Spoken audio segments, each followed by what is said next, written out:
Welcome to our first micro chat of 2023. So, let me start with, are you feeling stuck in your life, or perhaps you've felt that way some other time in your life? Our guest today is the first in our series. She's a psychotherapist, she's a best selling author, and her name is Britt Frank. Now, she's an award winning adjunct professor. She's worked in the drug and alcohol field. She's worked at a children's psychiatric hospital, and now she's in private practice. And she has put together a book that is truly a roadmap for moving through procrastination, stagnation, just being stuck.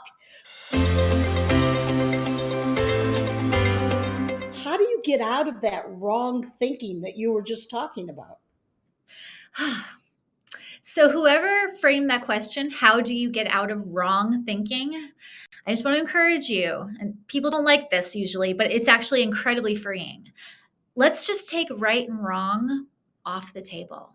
It's not wrong thinking, it's just a thought, right? And I get it when it's, I hate myself, I can't do anything, life will never improve.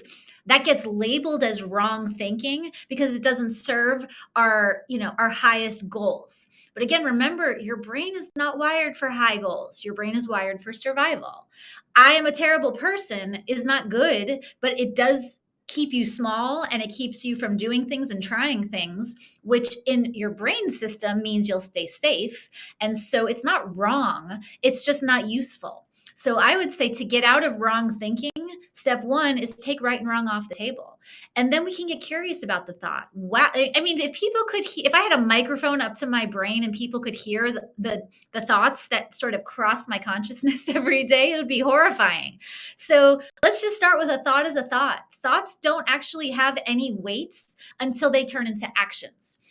All of those, I'm a terrible person, I'm an imposter, if they really knew me, they would hate me. None of those thoughts actually have any meaning until it keeps us from doing something that we want to do, or it drives us to start doing something that we don't want to do.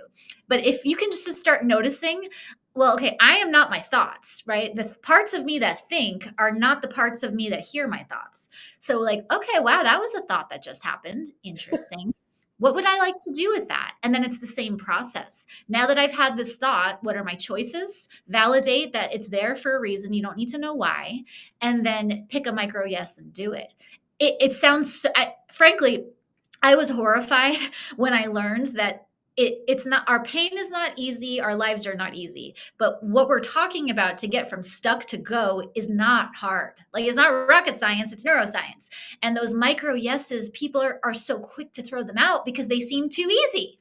But just because it's easy does not mean there's not a science basis for why we need to do it. And the bottom line is they work. So there's no such thing as wrong thinking. There are just thoughts, and you get to choose which ones that you invest in and which ones you just go, okay, I'm going to pin that one for later. And which ones you're like, all right, I'm sleep deprived, I'm just going to let that one go by.